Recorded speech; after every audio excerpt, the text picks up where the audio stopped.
Hi guys, Steph here. Right, what we got for you today? Well, we've got for you a rather unusual fountain pen. Now, I've shown you lots and lots of pens where a manufacturer, or there's no manufacturer's name on the pen, but we have established that the pens were actually made for, well, a retail company or a stationery company, or for another, if you like, another third-party company. And what we have here is the same pen. What we've got for you here, this is actually the, well, it's actually the Fifth Avenue fountain pen. Now, as you can see, it comes in black. It's a lever fill fountain pen, and it's got what seems to be gold fill trim, which actually I do believe is actually a brass trim. The reason it's brass, very briefly, the Fifth Avenue fountain pen was made by a offshoot, if you like, of the Parker Pen Company in 1930s, and that offshoot of the Parker Pen Company was a company called Safford Pen Company, which I believe was the middle name for Mr. Parker himself. And the Safford Pen Company, as I say, it was an offshoot of Parker themselves. And what they actually did in the 1930s, at the time of the Depression, Parker decided to make these pens. They were supposed to be a very low tier fountain pen as well, but they made the pens in the Depression to actually keep the workers in work. And they made this pen for the company being F.W. Woolworth and Company. For, well, for you people that know, some of you may not know, it was actually a, well, not necessarily a thrift store, it was actually a store, well, not just in the USA. I believe I remember Woolworths being in the UK as well. And the Fifth Avenue, the reason it's called the Fifth Avenue is that F.W. Woolworth and Company, they opened a store on Fifth Avenue, so they call this pen the Fifth Avenue. So, as I say, a pen made from, well, an offshoot of Parker Pen Company, the company being Safford Pen Company, and they made this pen for F.W. Woolworth Company store. Now, when they made the pen, as I said, they made it in the Depression. I believe, or I've actually, well, I've read somewhere that when they made these pens, again, it was supposed to be a lower tier pen. Again, one of the reasons they did it under the Safford Pen Company. I believe they wanted to sort of slightly disassociate this pen from Parker themselves, because again, it was a lower tier fountain pen. But saying it, looking at the pen, I think it's an absolutely gorgeous pen. And although it's supposed to be a lower tier fountain pen, it's as good as any sort of pen of that particular period, in my opinion. So let's tell you a little bit about the pen. The size of it, from the top of the cap to the bottom of the barrel, 129mm capped. Around the diameter, it's a lovely 12mm in diameter. We won't go looking for a barrel imprint, although I believe, and I've read somewhere, that some of them did have a barrel imprint, and the barrel imprint would actually read the, well, Safford Pen Company. This one, although it may be worn, I don't think so. I cannot see any imprint. As we said, it's a lever fill fountain pen. You can see it's got this just quite a simple plain lever there. If we take you up to the cap there, you can see it's got these two cap bands, and it's got quite an interesting, and I think quite an attractive clip. It's got a ball clip, which is sort of, well, again, for the period, it's quite correct, but the clip itself, I think, is quite attractive. Now, if we take you to the top there, you can see it's got this slightly stepped top to the cap there. Okay, now some of you, well, let's show you the bottom of the barrel as well, sorry. You can see that's also got this stepped sort of button, if you like, to the bottom of the barrel there.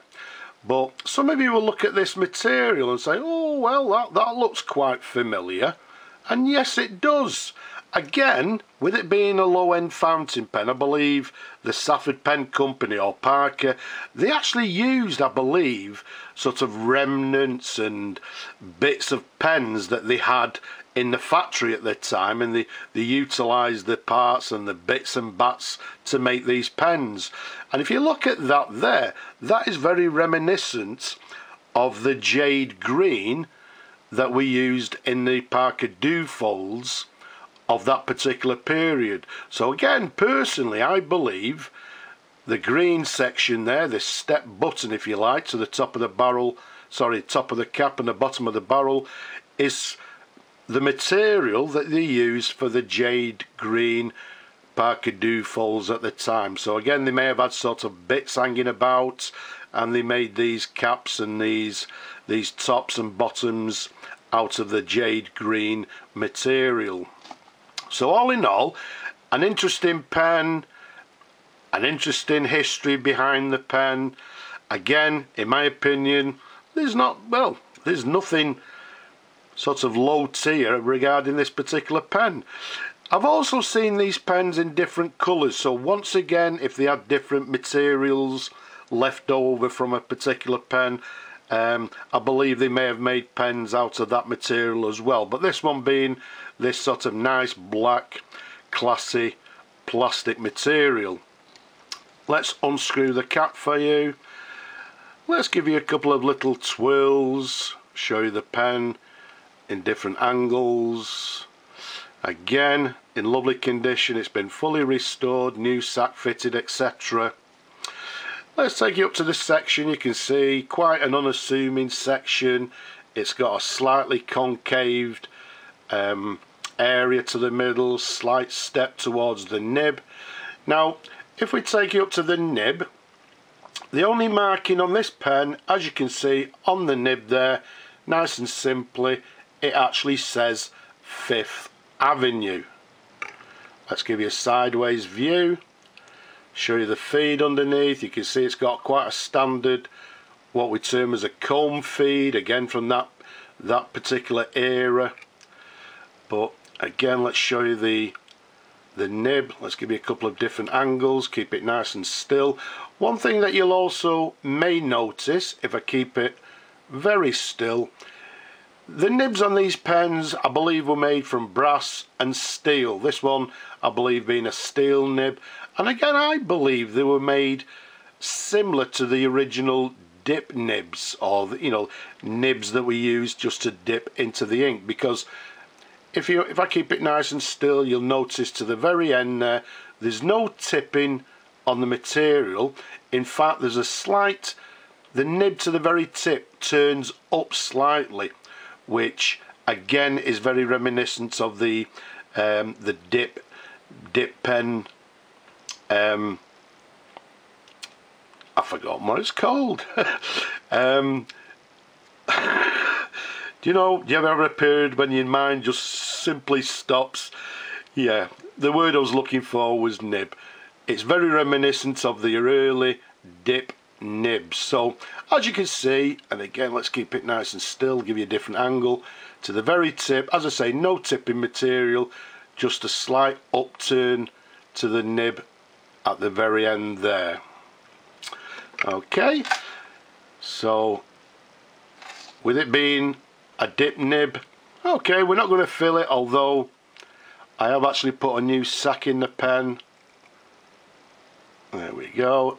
So what you do, you dip the nib in the ink, release the lever, and that'll draw in the ink. But I know you people like to see pens writing. I'm just going to simply do a dip test. So let me bring on some tissue to my left. Let's dip it in the ink, and let's see how the pen writes with this rather unusual nib. So what we have is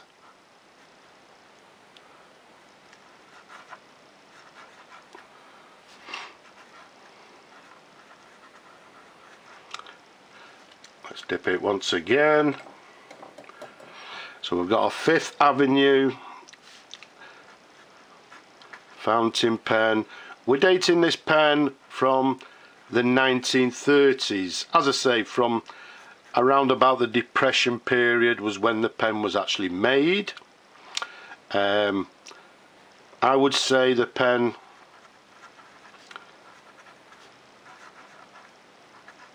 was made in USA, although that's questionable. Maybe it was made in England. As we said, it's a steel nib. It's got this slight turn up on the end of the nib, and to be quite honest with you, it's writing quite nicely. I would say it's writing with a fine line, but all in all, with this little turn up on the end of the nib, no tipping material, it is writing nicely. So there we go. As you can see, a fine line, a lovely writer, believe it or not. Although it's a steel nib with this slight upturn to the end of the nib, you can see it's writing, I would say maybe with a, maybe even a medium nib, but a very, very nice writer. So let's pop that to one side. The only problem being with these nibs, with it being a steel nib, is that when I was actually restoring it, there's some sort of little indications of corrosion.